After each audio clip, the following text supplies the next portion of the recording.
try this recording again. So this 58, now 59-year-old Roger Allen Schrader, and there's a lot of Schraders in this cemetery. I haven't found hers. I'm walking through here. On the evening of Thursday, March the 3rd, at 53 Brow, B-R-O-W Road in Trenton, Georgia, which is just over the line from Alabama, just by a short distance.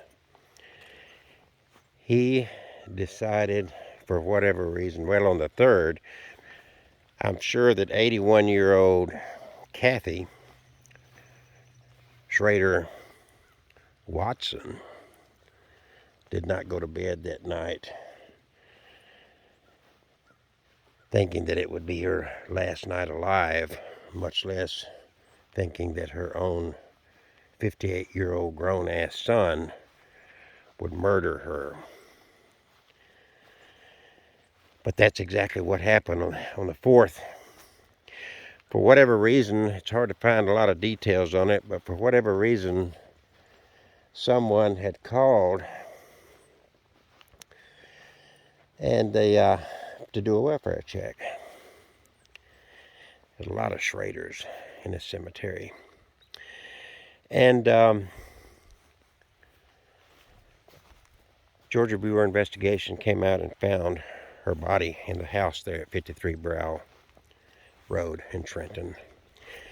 And it did not take them too long, and it's hard to find a lot of the details, but in short order, they determined that her 58-year-old son, Roger Allen Schrader, was the murderer of his own mother. She was, the best I can tell, strangled to death. And I'm looking at anything that looks like a newer grave here to see if I can find.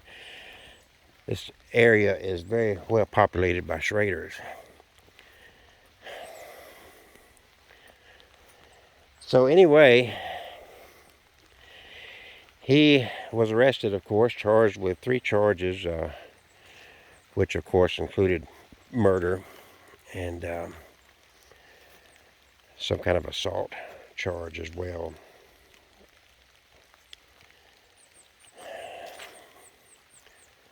It's raining out here. There's someone about to be laid to rest right there. They were just there getting that gravesite ready.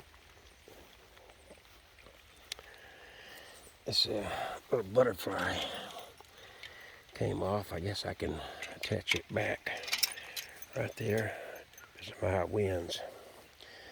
I'll drive back over there, but kind of walking this over to see if I see anything that could find Kathy Schrader Watson's grave in the rain here to pay respects. Her final resting place. There's another Schrader. It's just, the cemetery is just full of Schraders.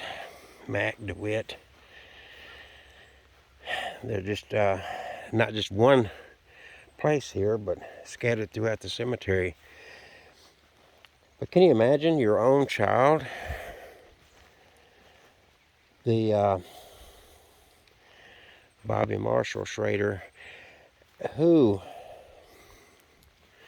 what takes place that you could take the person whose wound you came out of, who possibly breastfed you and cared for you, nurtured you, comforted you when you were sick, and saw you through your schools and your trials and tribulations of growing up, and then as life progresses, there's some reason that prompts a 58-year-old man to strangle his 81-year-old mother to death. What exactly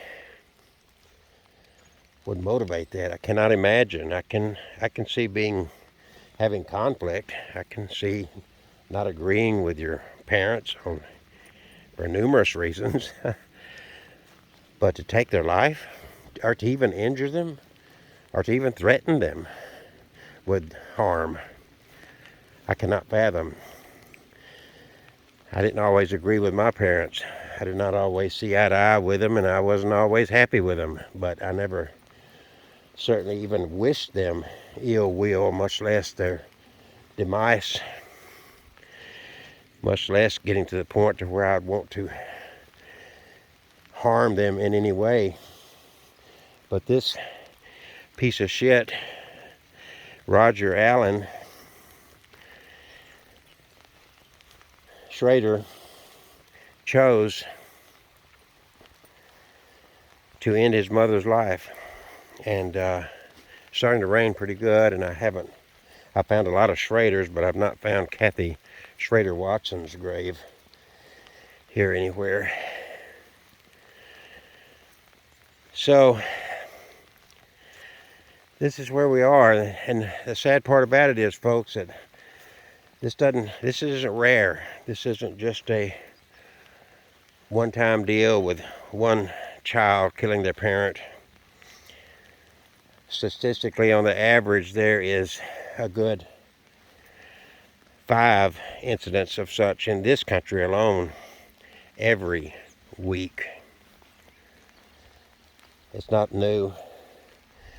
See, there's some more Schraders. There's just a lot of Schraders out here, and the rain is starting to come down pretty good, and I'm feeling it pretty good here. I'm going to drive to another section here, and could I have missed her grave? There's one over here that's unmarked that I stopped at briefly that could be hers. It's been there for a minute.